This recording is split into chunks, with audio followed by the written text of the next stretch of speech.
Você e eu estamos estudando a série SOT.32, Refutação contra Reperder-se. Ela está no canal youtube.com/c/sstttel, na playlist criada Soteriologia 2. SOT.32 P2. Não existe perda de salvação.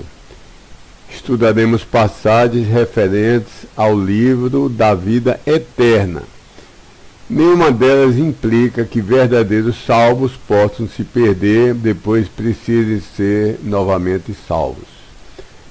Veremos as passagens Lucas 10:20, Romanos 9, verso 3, Filipenses 4, 3, Apocalipse 3, 5, Apocalipse 13, 8, Apocalipse 17, 8, Apocalipse 20, verso 12, Apocalipse 20, versos 12 e 15, Apocalipse 21, verso 27 e Apocalipse 22, verso 19.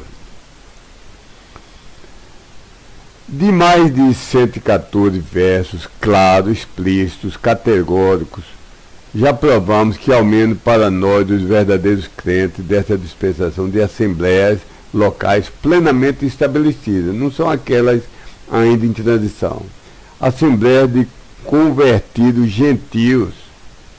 Deus garantiu que, uma vez que a pessoa é salva, sempre estará salva, porque estará sendo preservada pelo poder e fidelidade de Deus, não pelas forças dela própria. Mesmo que essa pessoa na terra involuntariamente fraqueje e seja disciplinado, e no céu perca galardões. Agora refutaremos tentativas de objeções defensoras de reperdição que alegam as seguintes passagens. Passagens que já vimos. Vou repetir.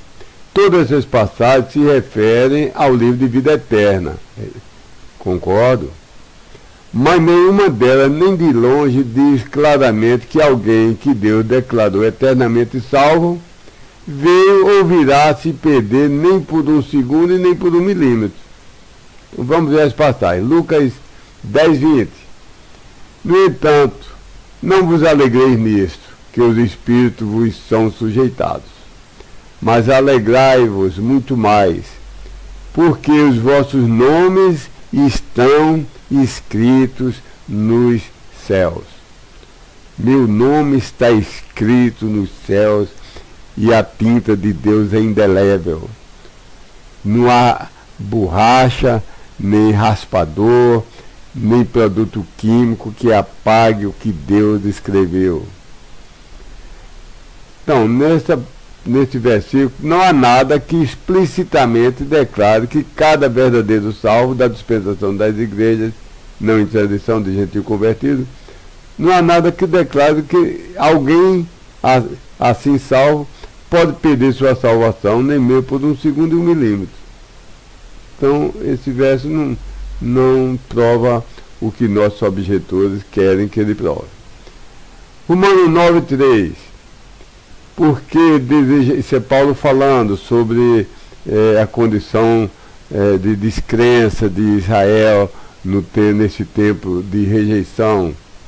Deus não rejeitou definitivamente, mas rejeitou provisoriamente.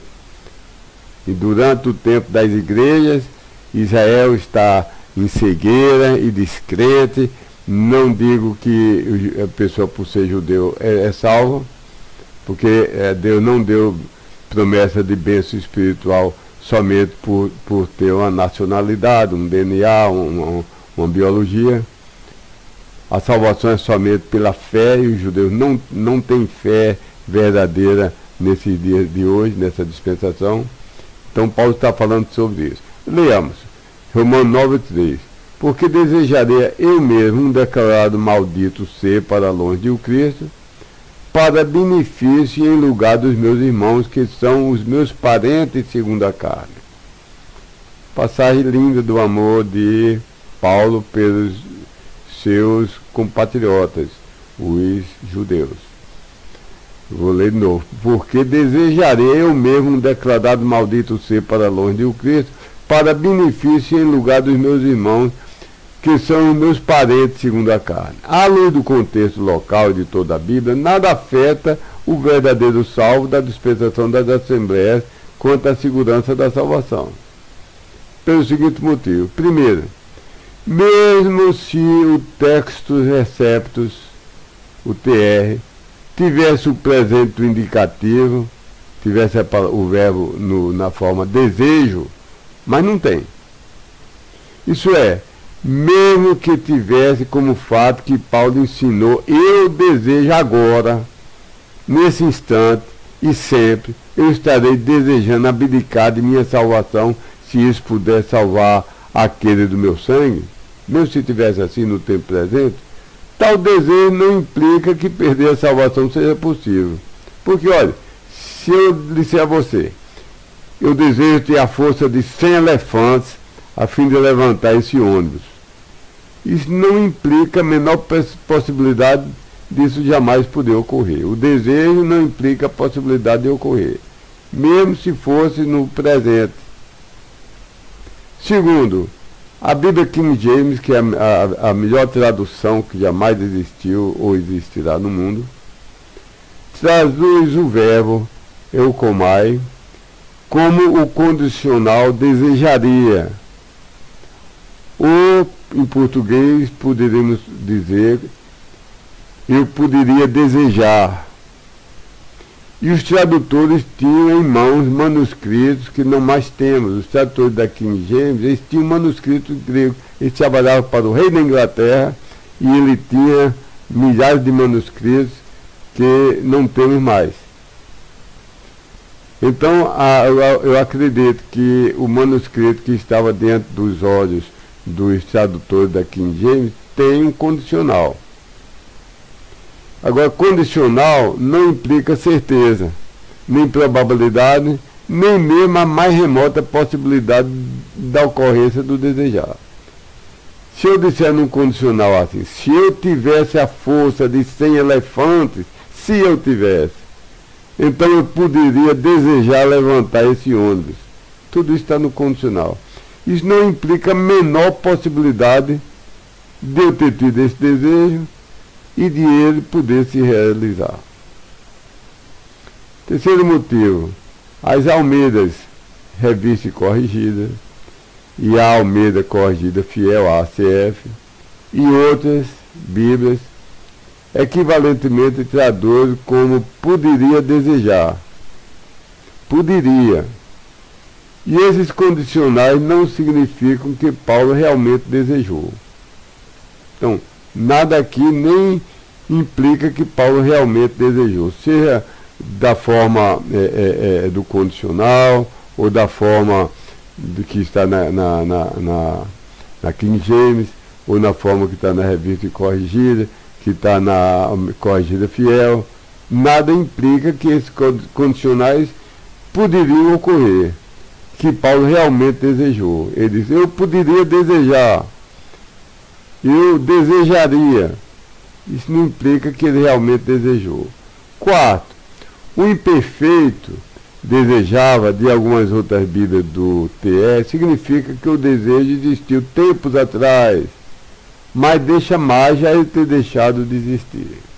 Quinto, Robert Haldane, ao redor do ano 1800, na sua obra An Exposition of Romance, usa a Ilíada de Homero, a grande obra em grego do famoso Homero, o grego Homero. Usa a Ilíada para argumentar que o verbo pode aqui ser traduzido como eu me gabava de, eu me orgulhava de, eu me jactava de. Isso é, pode ser traduzido como Paulo dizendo, anteriormente, talvez antes mesmo de ser salvo, ele se gabava de certas coisas. E sexto, na soma total, não há aqui nenhum milímetro, vou fazer uma correção aqui, não há aqui nenhum milímetro de prova indiscutível de jamais alguém a que Deus declarou lhe ter dado vida eterna e por ele Deus garantida e preservada, não há aqui nenhum milímetro de prova indiscutível que ele possa voltar a ser perdido por um segundo e por um milímetro. Então, descartemos esse verso que não prova que há a possibilidade de uma pessoa crente hoje, numa igreja, de que Deus declarou salvo, que creu, Deus declarou salvo, na presença dele, ele já tinha eleito desde antes da fundação do mundo, tinha predestinado. Não há possibilidade que Deus tenha errado, ou seja, vencido, e a pessoa volta a ser perdida. Outro trecho, outra passagem, Filipenses 4,3. E peço-te também ao meu genuíno companheiro de julgo, ajuda essas mulheres, que no Evangelho juntamente combateram comigo, Paulo, e com Clemente, e com os restantes dos meus parceiros de trabalho, estes cujos nomes estão no grande livro rolo de A Vida. Que coisa mais ridícula se usar esse versículo para tentar ensinar que se pede salvação. Não há aqui nenhum milímetro de prova indiscutível de que jamais alguém a quem Deus declarou que tinha dado vida eterna, vida que dura para sempre, que ninguém podia arrebatar da mão de Deus. Não há aqui nenhuma prova de que uma pessoa dessa voltou por um segundo a ser perdido.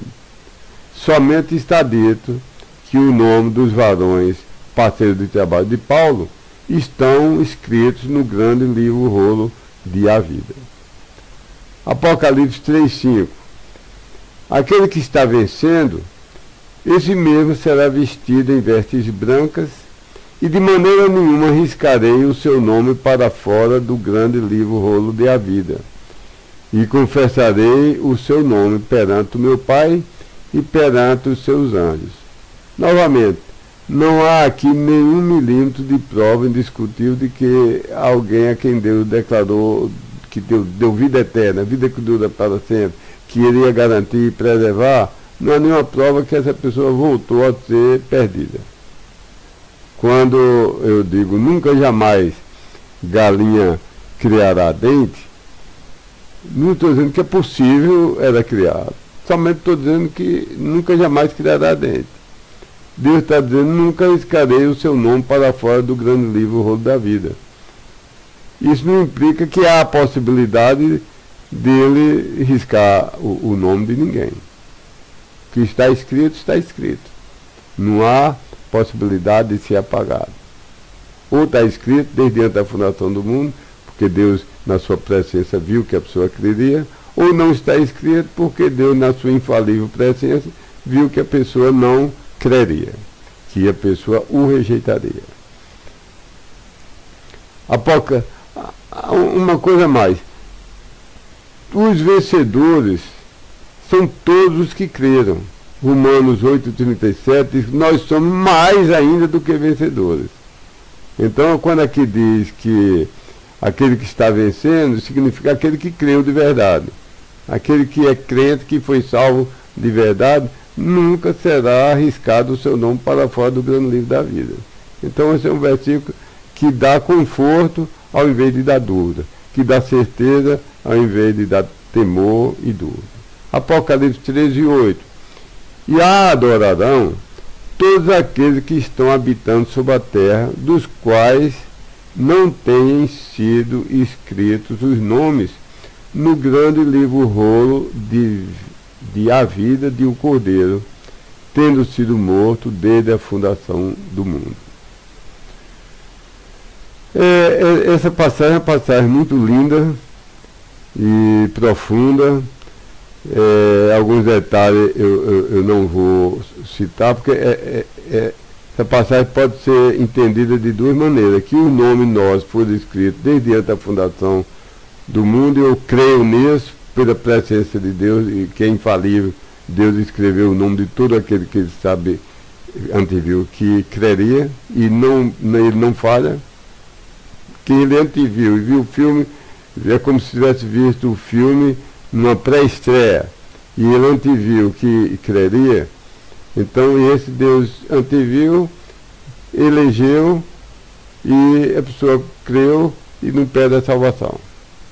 E tem outra verdade linda, é que o Cordeiro foi morto desde antes da fundação do mundo. Não vou me deter nessas partes, eu aceito as duas possibilidades de tradução. Mas vamos deter nas outras partes. Parte A. Não tem sido escritos os nomes no grande livro rolo de A Vida do Cordeiro, à luz do contexto local e de toda a Bíblia, nada afeta o verdadeiro salvo dessa dispensação das Assembleias quanto à segurança da salvação.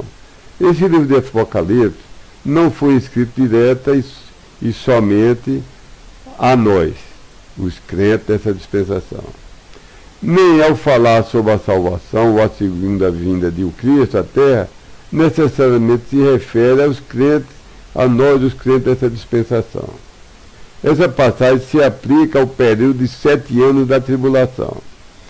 Então, logo de saída, essa passagem não diz respeito a nós, os crentes dessa dispensação. E outro fato, eu vou omitir, eu poderia falar em 5 fatos, vou falar só em 2 fatos. O segundo é que não há aqui nenhum milímetro de prova indiscutível de que jamais alguém que Deus declarou de ter dado vida eterna, vida que dura para sempre, que ninguém pode arrebatar da mão dele, vida por ele garantida e preservada, possa voltar a ser por um segundo perdido, não há nada disso aqui, então descartemos essa passagem. Apocalipse 17:8. A besta feroz que viste, ela era e já não é. Ela existia, mas naquele momento não existia mais. E está para subir proveniente de dentro do abismo, sem fundo, para dentro da perdição ela ir.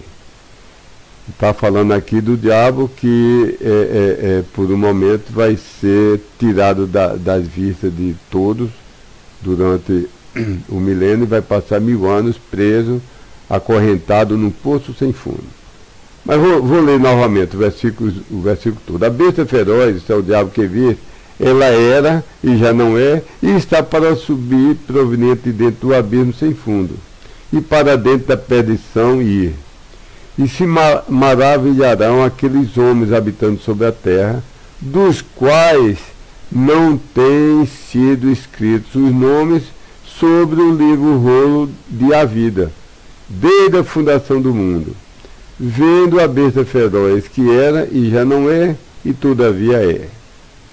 Não há aqui, como eu tenho dito várias vezes, nenhuma prova indiscutível de que alguém a quem Deus declarou ter dado vida eterna e por ele garantida e preservada, possa voltar a ser perdido, nem por alguns instantes.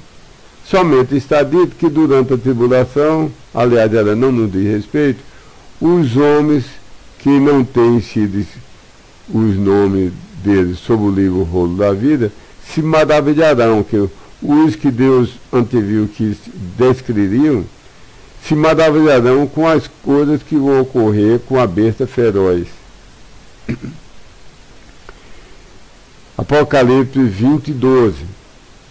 Deixa eu fazer uma correção aqui. A besta feroz é o diabo. Apocalipse 20:12. E vi os mortos, pequenos e grandes, tendo se postado de pé perante Deus. E os livros, está falando do julgamento do grande trono branco. E vi os mortos, pequenos e grandes, tendo se portado de pé perante Deus. E os livros, no plural, rolo, foram abertos. E outro, singular, livro, rolo, foi aberto, o qual é aquele de A Vida. E foram julgados os mortos, provenientes de dentro das coisas, tendo sido escritas nos livros, plural, rolo, julgados segundo as obras dele. Os livros, no plural, rolo, plurais, são os 66 livros da Bíblia.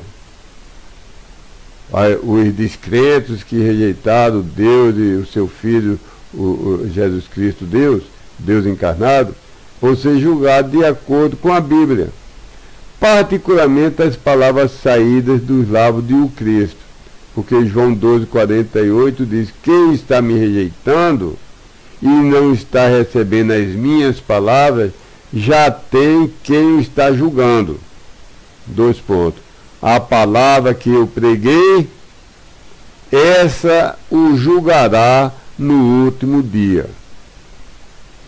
Apocalipse 20,15. E quem quer que não foi achado no grande livro rolo de a vida, já tendo sido escrito, foi lançado para dentro do lago do fogo. Também aqui não há nenhum milímetro de prova indiscutível de que jamais alguém que Deus declarou que deu um dom gratuito, a vida eterna, a vida que é garantida e preservada por Ele, por Deus. Não há nenhum milímetro de insinuação demais para que uma pessoa assim salva e garantida por Deus possa por um instante voltar a ser perdida. Somente está dito aqui que quem não estiver escrito no grande livro rolo da vida será lançado no lago de fogo. Só está escrito isso. Não se passe além do que está escrito. Apocalipse 21:27. E de modo nenhum entre para ela coisa nenhuma, que está falando aqui da Nova Jerusalém. E de novo nenhum entre para ela coisa nenhuma que está contaminando e cometendo abominação e mentira, mas só aqueles homens tendo sido escritos no livro rolo de a vida, isso é, de o Cordeiro.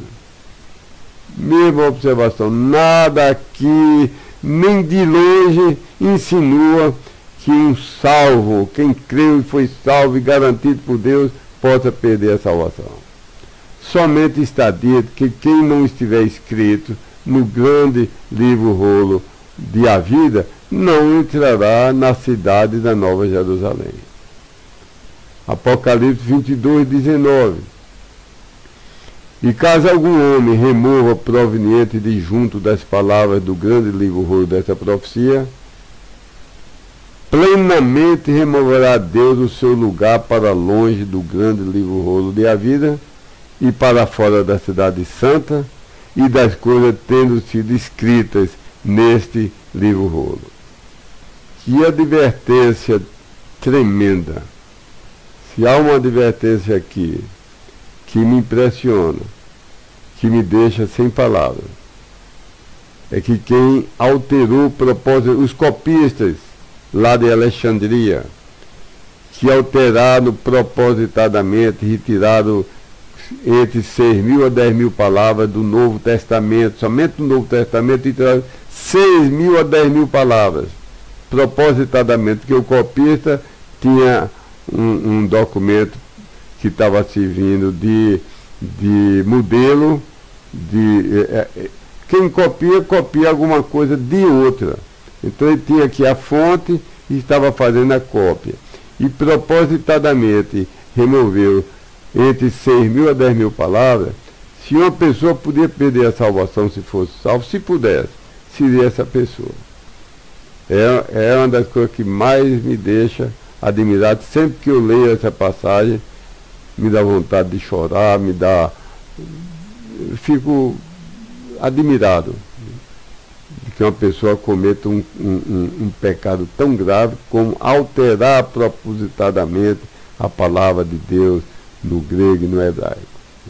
Não digo o jovenzinho que foi para um seminário e lá os professores incluíram dúvidas, ensinaram o texto crítico e ele não foi instruído. Enquanto não está instruído, ele não tem culpa, porque, coitado, na ingenuidade dele, faz uma lavagem cerebral, ele entende, aceita tudo que lhe diz. Mas depois de instruído, depois que alguém lhe mostra a diferença entre o texto recebido e o texto crítico, se a pessoa continua propositadamente, eu fico com o texto crítico, mesmo que só tenha, às vezes só tenha um manuscrito lutando contra 2.000. Eu fico com aquele um que está errado. A máxima, a noção, o critério máximo da crítica textual de Westcott Hort e seguidores é quanto pior, melhor. Quanto mais heterodoxo, mais probabilidade é de que é o correto. Foram os crentes que alteraram para fortalecer a doutrina. Não veio ele que havia falsificadores que alteravam para enfraquecer a doutrina. Bom, enfim, à luz do contexto local de toda a Bíblia, nada afeta nessa passagem o verdadeiro salvo dessa dispensação das assembleias locais quanto à segurança da salvação. A passagem se refere a apóstatas. Apóstata não é aquele que creu e depois deixou de crer. Apóstata é aquele que professou só de lábios salvação, enganou a muitas pessoas, de tanto mentir, às vezes o mentiroso termina acreditando na mentira. Ele até talvez tenha julgado sem base bíblica que era um salvo, mas nunca foi realmente um salvo. E finalmente, com o passar do tempo, ele não aguenta e se revela. Viu? Então, essa passagem é dirigida a apóstatas, quem altera a palavra de Deus. Senta numa mesa, tem ao lado esquerdo a puríssima palavra de Deus, e com a sua mão direita ele copia uma impuríssima palavra misturada com o diabo, adulterada. Esse é um apóstata, nunca foi salvo. Eram falsos mestres. Uma explicação que pode ser dada a essa passagem é: não há perda de uma salvação que já foi ganha. O que é retirado é o lugar ou a porção do ofensor no livro da vida. Mas o nome de tal pessoa não é dito que estava lá e foi apagado ou foi riscado. Se fala em porção, o lugar, é a posição em que poderia estar.